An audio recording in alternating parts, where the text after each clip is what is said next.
दक्षिण गुजरात नर्मद यूनिवर्सिटी में आज से 7 दिन तक यहाँ भारतवर्ष का एक माना जाना श्रीमद् भागवत महापुराण, उनकी कथा हम सुनने वाले हैं। जिस युग में हम लोग रहते हैं वह युग है कलयुग, और कलयुग में प्रायः प्रत्येक आदमी के भीतर एक ऐसी इच्छा बनी रही है कि ज्यादा से ज्यादा हम शांति का एहसास प्राप्त कर सकें। उनके लिए हजारों प्रयत्न करते हैं, लेकिन आज तक वह शांति प्राप्त हुई नहीं है। इसलिए आज भगवान स्वामीनारायण की दिव्य निश्रा में और भगवान कृष्णचंद्र, भगवान श्री राम और भारतवर्ष के जितने भी अवतार हैं उनकी दिव्य निश्रा में और ब्रह्म स्वरूप परम पूज्य प्रमुख स्वामी जी महाराज की दिव्य उपस्थिति में प्रकट गुरु हरि परम पूज्य महान स्वामी की कृपा और आशीर्वाद से आज से श्रीमद् भागवत ज्ञान यज्ञ का हम प्रारंभ कर रहे हैं। 7 दिन तक यह यज्ञ चलेगा। इस यज्ञ में बहुत सी बातें हम सुनेंगे और इसके द्वारा हमारा जो जीवन है उनको हम संवारेंगे। साथ साथ किस तरह से शांति प्राप्त कर सके वैसे उपायों भी श्रीमद् भागवत के जरिए हम प्राप्त कर सकेंगे। एक ऐसा ग्रंथ है जो प्रत्येक हिंदू अच्छी तरह से उनकी कथाएं जानते हैं, कथाएं बहुत बार उन्होंने सुनी भी हैं, लेकिन आज कथा गौण रूप से हम कहेंगे, लेकिन उनके पीछे क्या रहस्य है, क्या गूढ़ार्थ है और क्या व्यंग्यार्थ और भावार्थ छिपा हुआ है, जब तक वे नहीं समझेंगे तब तक हमारे जीवन में हम अच्छी तरह से शांति का एहसास प्राप्त नहीं कर सकेंगे। इसलिए भगवान वेदव्यास ने आज से 5000 साल पहले श्रीमद् भागवत महापुराण की गरिमा और महत्व पद्म पुराण में बहुत सुंदर रीति से बताया है। एक नैमिषारण्य क्षेत्र, जिस क्षेत्र में भारतवर्ष के 88,000 ऋषिगण इकट्ठा हुआ है, तो एक बहुत सुंदर वातावरण भी वहां है और 88,000 ऋषियों के बीच सुत जी पधारे। सबसे पहले सुत जी का स्वागत किया और 88,000 ऋषि गण खड़े हो गए, उनका अभिवादन किया। उनमें से एक ऋषि शौनक सुत जी को बहुत सुंदर प्रश्न पूछते हैं, जो भगवान वेदव्यास ने इस ग्रंथ का महत्व बताया है। सुंदर शुरुआत यहाँ मंगलाचरण से करते हैं कि भगवान कैसा है, भगवान का स्वरूप किस तरह से हम प्राप्त कर सकते हैं। जब तक हमारे जीवन में भगवान का साक्षात्कार नहीं होगा तब तक पूर्ण रूप से शांति प्राप्त नहीं कर सकेंगे। इसलिए यहाँ प्रारंभ बहुत सुंदर करता है कि सच्चिदानंद रूपाय विश्वोत्पत्त्यादि हेतवे तापत्रय विनाशाय श्री कृष्णाय वयं नुमः। कायेन वाचा मनसा पिपा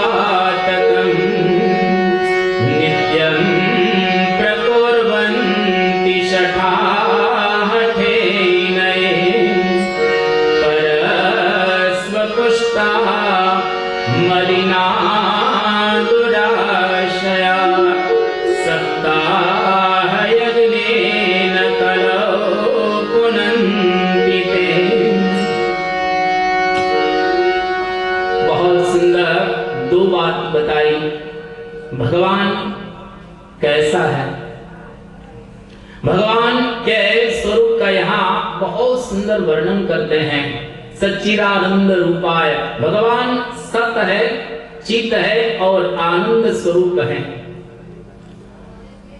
जिस व्यक्ति के जीवन में आनंद की यदि महच्छा हो तो भगवान का यह जो स्वरूप है, वो स्वरूप जब हमारे भीतर हम उनका साक्षात्कार कर सके तभी पूर्ण रूप से शांति प्राप्त कर सकेंगे। तो यहाँ एक बात भगवान के स्वरूप की बताकर दूसरी बात यही बता रहे हैं कि हर दिन हम लोग संसार में जीते हैं, अलग अलग प्रकार के कार्य करते हैं, शरीर के द्वारा, वाणी के द्वारा और मन के द्वारा। पाप हर दिन एक या दूसरी रीति से हम करते रहते हैं। कोई भी प्रकार का यदि पाप किया होता तो सबका शमन भगवान के यह ज्ञान यज्ञ से मिट सकता है। सप्ताह यज्ञेन कलौ पुनान्ति ते। 7 दिन तक अच्छी तरह से ज्ञान यज्ञ का हम लाभ लेंगे, अच्छी तरह से कथा सुनेंगे या पारायण सुनेंगे तो हमारे जितने भी पाप या पूर्व में किए होते हैं, वर्तमान में जो करते हैं और भविष्य की जानकारी भी इससे प्राप्त होगी, यानी पाप भविष्य में भी छुएगा नहीं। इतनी सुंदर शुरुआत करके यहाँ एक बहुत प्राचीन इतिहास सुनाता है। एक ऐसा इतिहास है जो हमारे बीच रहने वाला एक ब्राह्मण, आज से 5000 साल पहले का ये ब्राह्मण था। कहाँ रहता था वो यहाँ कथा का प्रारंभ करते कहते हैं कि तुंगभद्रा तटे पूर्वम अभुत्पत्तनमुत्तमं यत्र वर्णाः स्वधर्मेण सत्य सत्कर्म तत्पराः आत्मदेव पुरे तस्मिन् सर्वभेद विशारदः श्रोतस्मार्तेषु निष्णातो द्वितीय इव भास्करः भिक्षुको वित्तवान् लोके तत्प्रिया धुन्दुलिस्मृता स्ववाक्य स्थापिका नित्यं सुंदरी सुकुलोद्भवा लोकवार्तारता प्रायो बहुशा च जल्पिका। एक प्राचीन इतिहास यहाँ महत्व में सुनाते हैं कि एक तुंगभद्रा नदी के तट पर बहुत सुंदर एक नगर था। उस नगर में आत्मदेव करके एक ब्राह्मण रहता था। बहुत पवित्र था, निर्मल था, हर दिन भगवान की पूजा और सेवा करता था। उनके पास धन संपत्ति बहुत थी और विद्वान भी था। वेद विशारद यानी वेदों में उन्होंने बहुत प्रावीण्य प्राप्त किया। श्रोत स्मार्तेषु निष्णातः यानी श्रौत कर्म और स्मार्त कर्म गृहस्थाश्रम में दोनों कर्म बताए गए हैं शास्त्र में। दोनों कर्म बहुत अच्छी तरह से वे करता था। साथ साथ विद्वान और वित्तवान। कोई कोई आदमी ऐसे भी रहते हैं जो विद्वान होते हैं लेकिन उनके पास पैसा नहीं होता। कोई ऐसे भी रहते हैं जिनके पास पैसा हो लेकिन विद्वत्ता नहीं। ये बहुत विद्वान भी था, साथ साथ संपत्ति भी उनके पास बहुत थी। उनकी पत्नी जिसका नाम धुंधुली सुंदरी सुकुलोद्भवा, अच्छे कुल में उत्पन्न हुई पत्नी भी उनके पास थी और सुंदर पत्नी थी। पैसा भी बहुत था, लेकिन वह ब्राह्मण भिक्षु कहा, यानी हर दिन भिक्षा वृत्ति करके अपना निर्वाह करता था। हर दिन भिक्षा मांगने के लिए वह जाता था। उनको भिक्षा मांगने की कोई आवश्यकता नहीं थी, फिर भी हर दिन वह ब्राह्मण भिक्षा मांगने के लिए एक घर से दूसरे घर जाता था। वैसे अपना जो कुटुंब उनका निर्वाह करता था। साथ साथ इतनी संपत्ति होते हुए भी उनके घर पे एक भी संतान नहीं था। संतान न होने के बजाय वह ब्राह्मण बहुत दुखी था। गृहस्थ आश्रम में जिसके पास बहुत धन संपत्ति हो, प्रसिद्धि भी हो और अन्य भी उनके पास बहुत साधन संपत्ति हो, लेकिन संतान न होते तो उनके जीवन में ऐसा आनंद नहीं होता।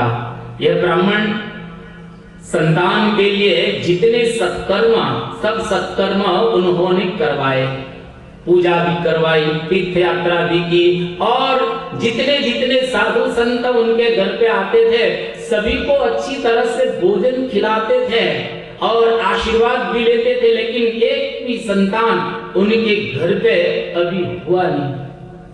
इसलिए वह ब्राह्मण दुखी होकर अब आत्महत्या करने के लिए जंगल में जाते हैं। दोपहर तक जंगल में इधर से उधर घूमा और एक छोटा सा तालाब था। तालाब में पानी पीने के बाद अब आत्महत्या करने के लिए उद्यत हुआ। जब आत्महत्या का प्रारंभ करता है उसी वक्त वहां एक सन्यासी आया और सन्यासी को देखकर वह ब्राह्मण एकदम रोने लगा। तब सन्यासी उनको कहते हैं